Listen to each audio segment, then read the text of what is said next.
Vous venez d'entendre parler des ETF.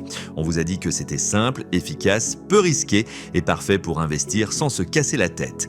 Mais quand vous essayez de créer un vrai portefeuille, tout devient flou.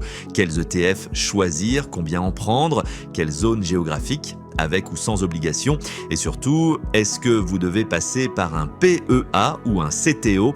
Si vous êtes perdu, vous êtes au bon endroit. Aujourd'hui, on construit un portefeuille ETF de zéro, ensemble, étape par étape. Dans cette vidéo, vous allez apprendre à construire un portefeuille complet avec 3 à 5 ETF maximum, adapté à votre profil, à votre horizon et optimisé pour la fiscalité française. Que vous soyez débutant total ou que vous cherchiez à repartir sur de bonnes bases, vous allez repartir avec une méthode claire, concrète et actionnable. Avant même de parler d'ETF, on doit parler de vous, parce qu'un portefeuille n'est pas un produit universel, il doit refléter 1. Vos objectifs de vie, 2. Votre horizon de placement, 3. Votre tolérance au risque. Exemple, vous avez 28 ans et vous investissez pour la retraite dans 30 ans, vous pouvez avoir 100% d'actions. Vous avez 42 ans, vous visez une indépendance partielle dans 12 ans, vous aurez peut-être 20 à 30% d'obligations. Vous avez 55 ans et vous voulez des revenus réguliers, on parlera dividendes et stabilité. Et la tolérance au risque, si vous paniquez à moins 10%, alors même un portefeuille parfait ne fonctionnera pas. Il faut construire quelque chose que vous pouvez tenir, pas quelque chose de théoriquement optimal. Conclusion, votre portefeuille doit vous ressembler. Et ça commence maintenant.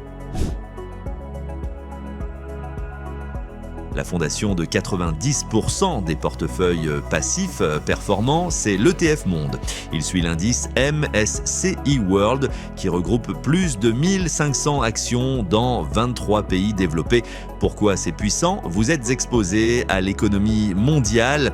Vous n'avez pas besoin de choisir quel pays va gagner. Vous profitez de la croissance mondiale automatiquement pondérée par la capitalisation des entreprises.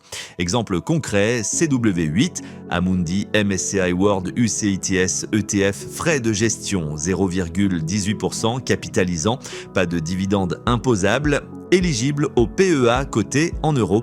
Et le S&P 500 alors est très bon aussi, mais plus concentré sur les États-Unis. L'ETF Monde, c'est la version équilibrée et globale, rôle dans le portefeuille 60 à 100% selon votre profil. Une fois la fondation posée, vous pouvez intégrer 1 ou 2 ETF satellites.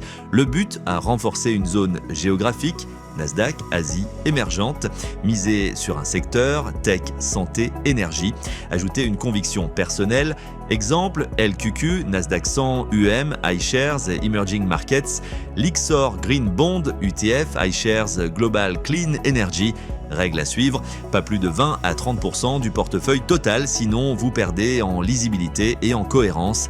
Et surtout, ces ETF sont plus volatiles, donc on y va avec modération, même si la tentation c'est les grandes. Les obligations sont souvent mal comprises, elles ne servent pas à gagner plus, mais à faire baisser la volatilité globale. Avantage des ETF obligataires, moins sensibles aux crises boursières, revenus plus stables, souvent distribuants, bon support pour la partie défensive d'un portefeuille. Mais attention, en 2025, les taux d'intérêt sont encore en transition. Certains ETF obligataires souffrent, d'autres se comportent très bien.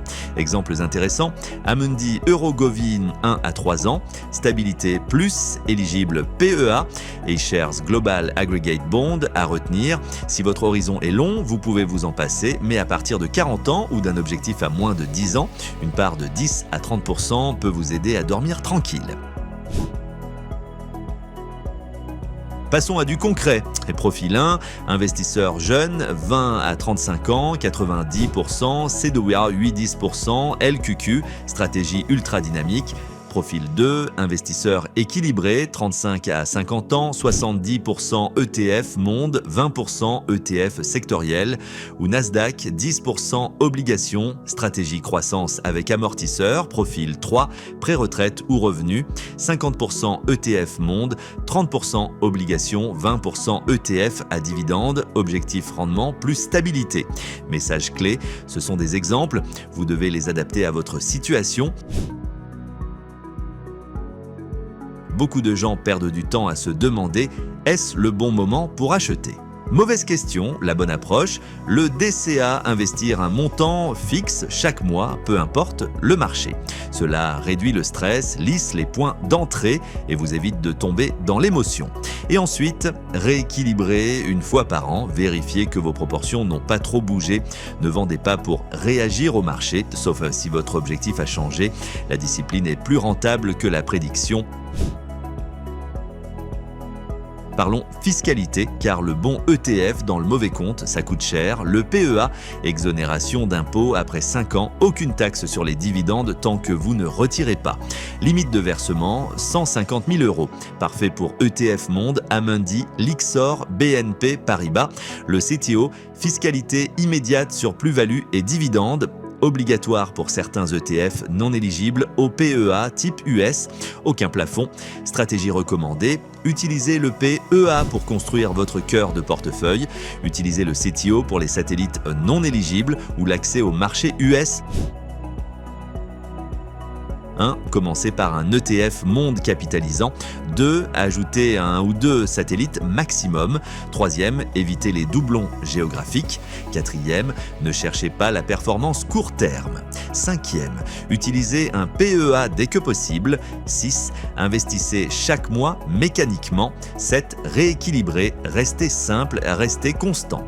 Voilà, vous avez maintenant toutes les bases pour créer un portefeuille ETF simple, robuste et fiscalement optimisé. Abonnez-vous à ETF Verse pour recevoir chaque semaine des vidéos pédagogiques comme celle-ci. Et dites-moi en commentaire quel ETF allez-vous choisir pour démarrer.